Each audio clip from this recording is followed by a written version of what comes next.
आज हम लोग पढ़ेंगे डायरेक्ट से इनडायरेक्ट कैसे बनाते हैं। तो आज डायरेक्ट से इनडायरेक्ट की पहली क्लास है और टोटल डायरेक्ट से इनडायरेक्ट आपका जो है ये 6 क्लास में पढ़ा के ख़त्म कर दिया जाएगा।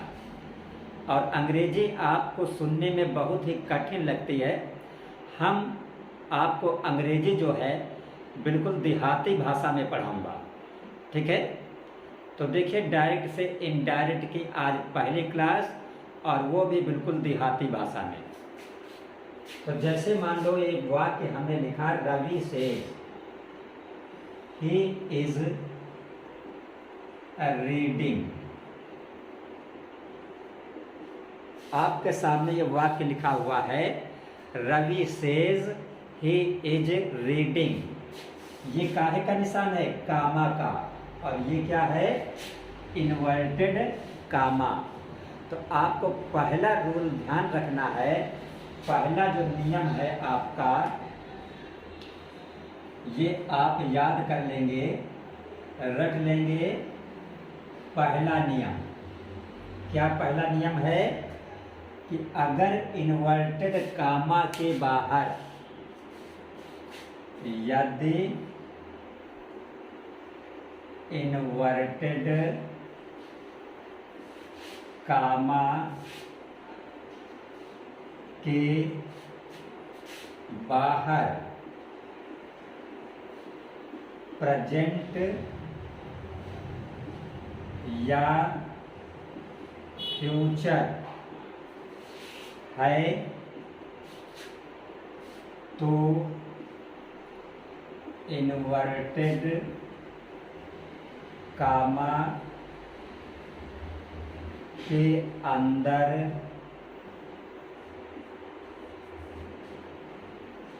का वाक्य नहीं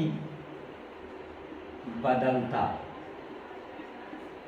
ये पहला नियम आपका है। पहला नियम आपको क्या लिख के रट लेना है कि अगर इन्वर्टेड कामा के बाहर प्रेजेंट या फ्यूचर है तो इन्वर्टेड कामा के अंदर वाला वाक्य नहीं बदलता है। प्रेजेंट फ्यूचर का मतलब कि अगर यहाँ पे सेज लिखा है या विल से लिखा है या शैल से लिखा है, कहने का मतलब ये है कि इन्वर्टेड कामा के बाहर अगर यहाँ पे सेज है तो इसका मतलब प्रेजेंट, क्योंकि यस प्रेजेंट में ये लगता है। और विल या शैल यहाँ पे है तो इसका मतलब फ्यूचर। तो अगर प्रेजेंट या फ्यूचर है तो इन्वर्टेड कामा के अंदर का वाक्य नहीं बदलेगा। ये वाला नहीं बदले का मतलब कि जो टेंस है वही टेंस रहेगा। जैसे ही इज रीडिंग, ये इज लगा है तो इज किसकी हेल्पिंग वर्ब होती है? प्रेजेंट कॉन्टिन्यूअस की।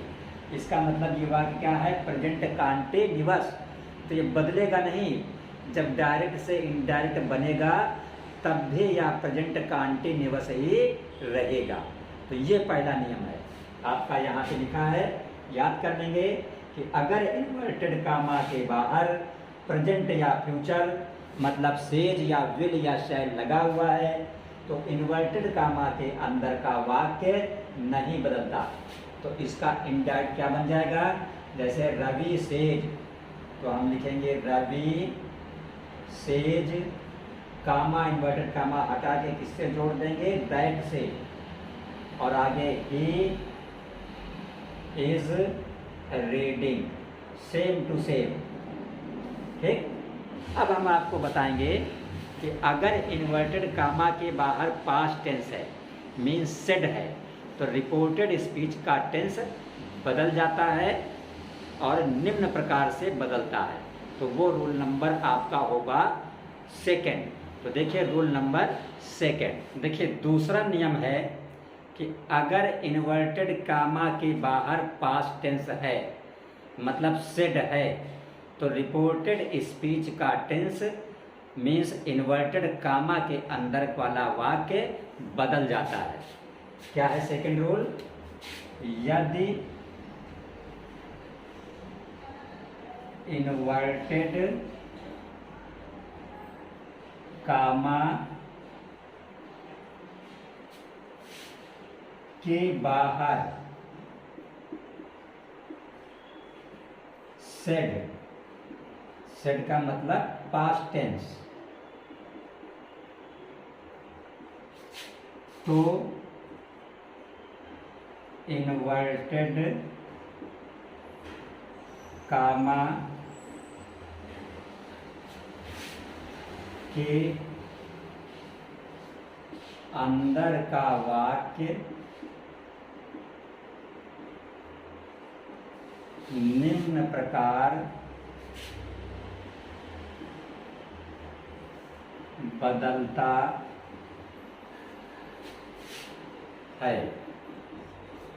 ये आपका दूसरा नियम है। क्या? कि अगर इन्वर्टेड कामा के बाहर सेड है, मतलब पास्ट है, पास्ट टेंस, सेड हो, या दूसरा नियम आपका है कि अगर इन्वर्टेड कामा के बाहर पास्ट टेंस है, पास्ट टेंस का मतलब सेड लिखा हो या आस्क्ड लिखा हो, मेन वर्ब का सेकंड फॉर्म, तब इन्वर्टेड कामा के अंदर वाला वाक्य बदल जाता है। कैसे बदलता है? निम्न प्रकार से।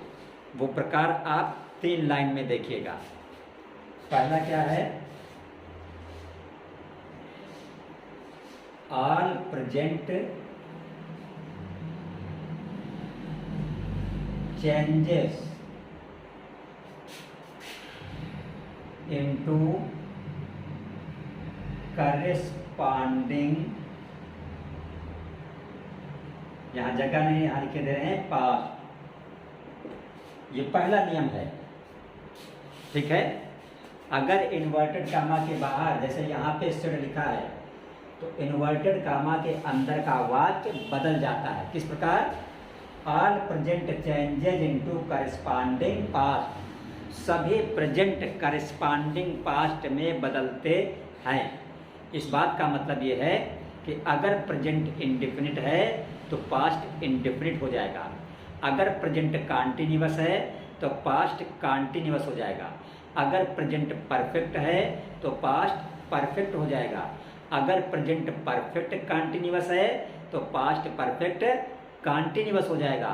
शर्त यह है कि इन्वर्टेड कामा के बाहर सेड हो, मतलब पास्ट टेंस हो। ठीक? तो प्रेजेंट का एक ही लाइन में खत्म हो गया। दूसरा बी में देखिए, अगर विल लिखा है तो क्या हो जाएगा? वुड हो जाएगा, और अगर शैल लिखा है तो क्या हो जाएगा? शुड हो जाएगा।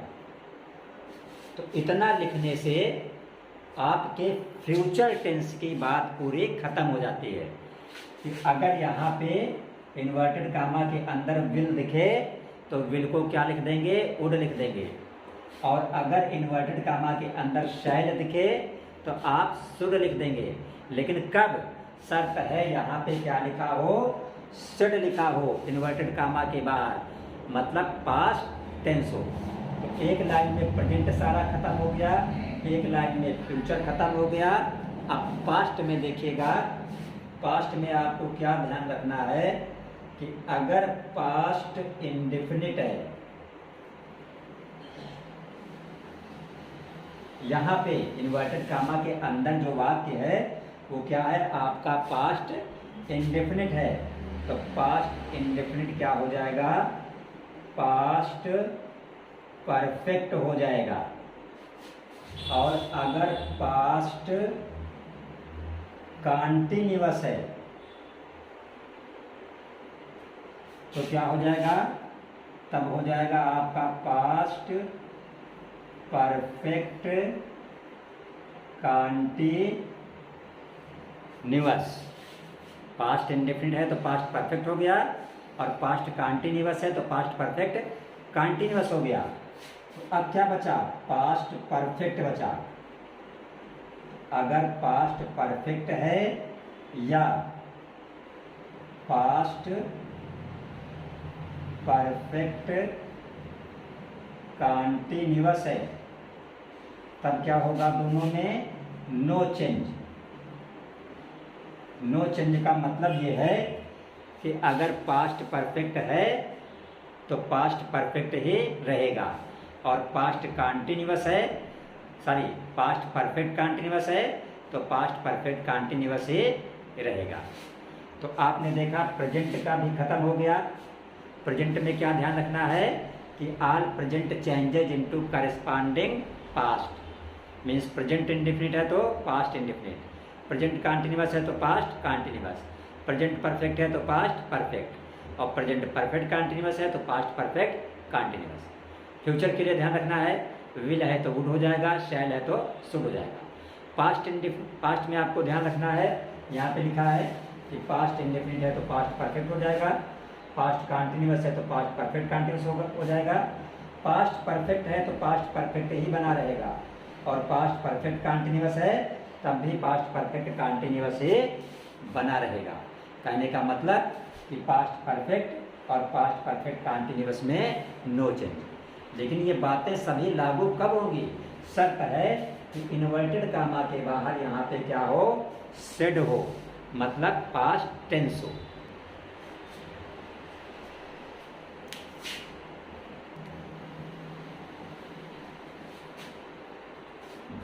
जैसे ही वाक्य लिखा हुआ है teacher said boys are reading, तो क्या बनेगा? यहाँ पे लिखेंगे teacher told, comma inverted comma हटा देंगे, दैट लगा देंगे। अब यहाँ पे सेड था तो ये टेंस क्या होगा? चेंज हो जाएगा। आर का मतलब प्रेजेंट कॉन्टिन्यूअस, तो प्रेजेंट कॉन्टिन्यूअस चेंज हो जाएगा पास्ट कॉन्टिन्यूअस में, तो आर की जगह पे क्या आ जाएगा? वर आ जाएगा, क्योंकि पास्ट कॉन्टिन्यूअस की हेल्पिंग वर्ब वाज और वर होती है। बॉयज प्लूरल है इसलिए वाज नहीं लगेगा, वर लगेगा। तो बॉयज वर रीडिंग। तो आज की क्लास में तीसरी बात आपको सीखनी है change in pronoun. Change in pronoun में आपको सिर्फ 3 अक्षर ध्यान रखने हैं, आई वी यू। आप क्या ध्यान रखेंगे? आई वी। यहाँ पे आपको सिर्फ ये याद रखना है कि आई वी चेंज अकॉर्डिंग सब्जेक्ट। इसका मतलब हुआ कि आई और वी जो है वो सब्जेक्ट के अनुसार बदले जाएंगे, और यू जो है चेंज अकॉर्डिंग ऑब्जेक्ट।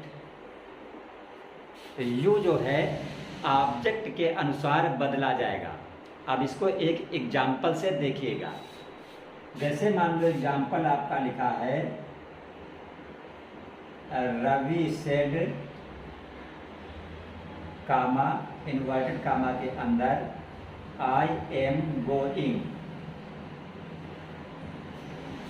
यहाँ पर जो इन्वर्टेड कामा के अंदर जो पहला शब्द है इस पे कि अगर यहाँ पे आई है या वी है तो बदला जाएगा सब्जेक्ट के अनुसार, और अगर यहाँ पे यू है तो बदला जाएगा ऑब्जेक्ट के अनुसार। आई वी यू 3 को छोड़कर यहाँ पे अगर कोई भी अक्षर है, कोई भी शब्द है तो जो है वही बना रहेगा। तो यहाँ पे आई है, आई बदलेगा सब्जेक्ट के अनुसार, तो सब्जेक्ट क्या है? रवि, तो इसका क्या बनेगा? रवि टोल्ड, कामा इन्वर्टेड कामा हटाएंगे, दैट लगाएंगे। अब आई किसके हिसाब से बदलेगा? रवि के हिसाब से, तो रवि सिंगुलर है इसलिए ही लगेगा। अगर प्लूरल होता तो THEY दे लगाते, तो आई की जगह पे क्या आ जाएगा? ही आ जाएगा। एम बता रहा है कि प्रेजेंट कॉन्टिन्यूअस, तो प्रेजेंट कॉन्टिन्यूअस किसमें चेंज होता है? पास्ट कंटिन्यूअस में। तो पास्ट कंटिन्यूअस की हेल्पिंग वर्ब क्या होती है? वाज और वर। तो ही सिंगुलर है, इसलिए ही के साथ वाज लगेगा। तो ही एम की जगह पे वाज गोइंग।